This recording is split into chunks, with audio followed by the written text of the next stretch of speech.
With the overdependence on the use of mobile devices such as phones and computers, there's the need for an application with which people can easily track various appointments and schedules is in demand. Service on Time is a web-based application which serves that exact need. Essentially, a well-service appointment center. The tool allows users to conveniently add new categories and then add scheduled appointments when saving them in categories for easy and convenient access later on. Some of the functionalities and features available to the user include ability to drag listed appointments up and down to sort the list, indicate the status of each appointment, that's whether it's complete, delayed, and for the call to action, we asking if they're already a member. This is how they sign in. I type in username and password and clicking sign in. If they are new to the site, this is where they click for the registration. Okay, so to click this, hopefully it works. It's not being okay. It worked for me this time. You click on the sign up, and then you can type in. Go back to the home page.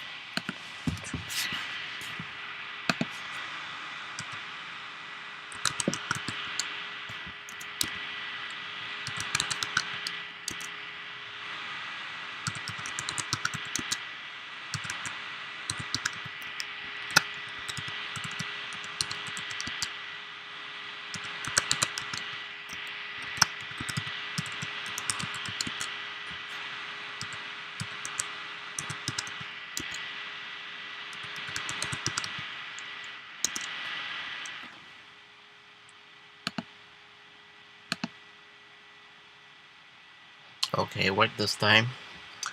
Ooh. Okay, so once you log in, it's supposed to bring you back to the home page. It's supposed to redirect you back to the home page where you can type in your new username and password and then log in.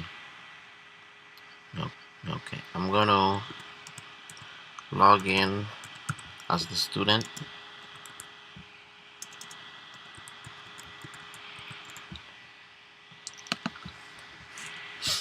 That brings you to the main admin page. I'm supposed to demonstrate the dashboard. Here's a dashboard. I'm gonna click on that, and that dynamically brings you to. I was supposed to. I can't really rely on this right now. It's kind of slow since I started recording. But yeah, it did bring me here. And over here it says welcome user, and then dynamically puts in the first name of the user. I added a jQuery user interface for resizable code that I put in here. You can resize it. Okay. So I'm supposed to demonstrate the add page. So we'll go to projects.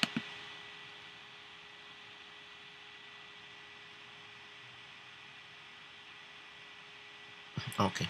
So here we have all the projects listed, all the appointments in my case.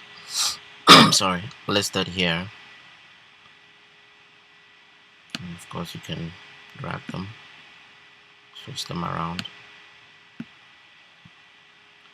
And over here is where you add a new appointment. Once I click it, you can see the modal came up, and then you can type in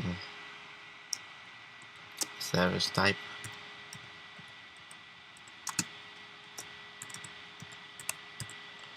And then you can describe it, maybe use a vaccination. And then once you go to a due date, you have your date popping up, date picker. It puts in the date, and you can set whether urgent, active, or whatever it is. I'll just click urgent, and I'll click add. Hopefully the server works. Okay, here we go. So it populated the record with the information that we just put in. Okay, next I'm supposed to demonstrate the delete button. Over here, the way it's supposed to work is when you click the delete button, it deletes the current record that you click delete on. Unfortunately for me, I wasn't able to figure it out, so right now what it does is it still deletes the last record when you click.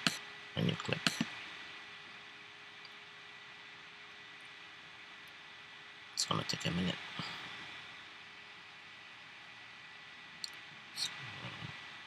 The last one is gone. Highlight my user interface features. My user interface features would be the model. The second one is my buttons over here. I use the jQuery user interface to modify the buttons to look like this throughout the website.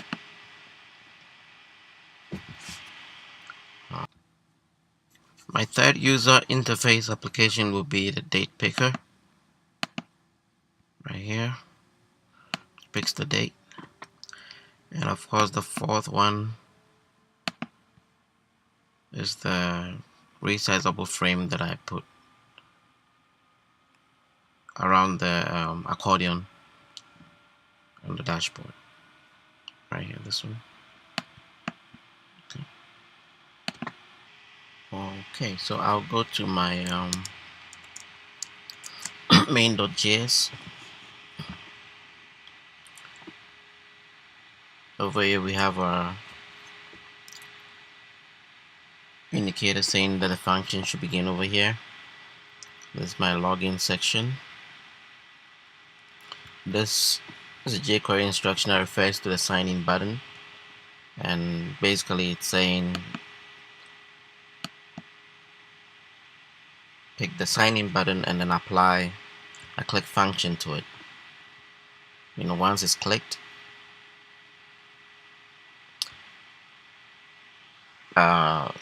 set a variable based on what is typed in.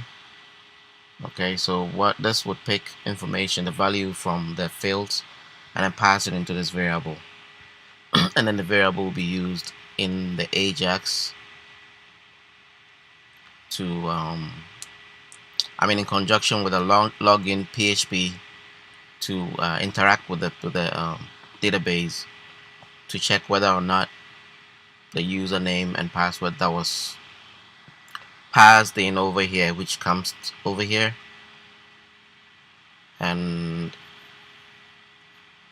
is passed through the database to see whether or not it's correct. If it's correct over here, say success means if it's correct, then you give the response. If it's not, give an error response. Alert, there's an error.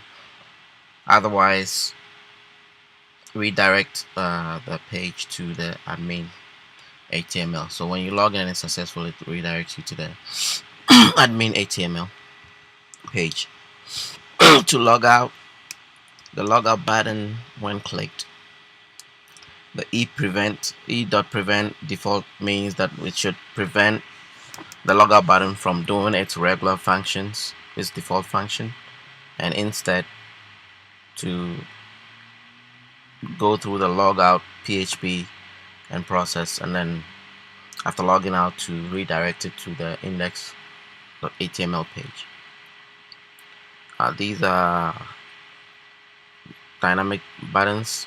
It instructs jQuery to dynamically when the dashboard button is clicked, to prevent the default action and redirect the page to the dashboard HTML. The same over here for the projects button, to prevent the default action and then redirect it to the projects HTML. Over here, same illustration. The button goes to the registration HTML. Display username. Oh, this is the code that displays the username over here dynamically. according to who is logged in. It's using JSON and check login PHP to retrieve that data, the value. It takes the first name and console logs it onto the page, concatenating these texts as well. It says welcome user, and then concatenates the value of the first name that it got from the JSON, and then adds it to it and presents it on the page.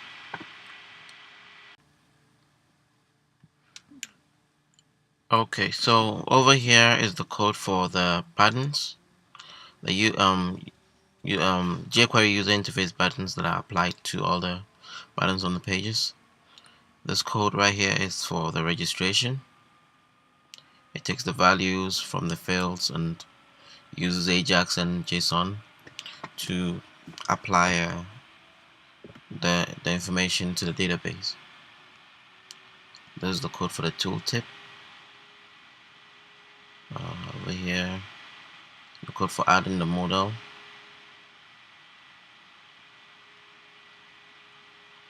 This is the code for the accordion on the dashboard page. The accordion that we created on the dashboard page.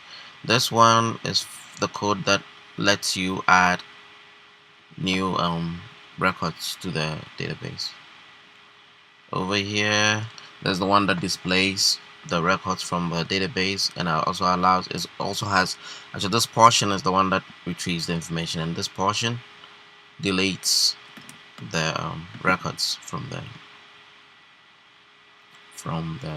database. Okay, that's it.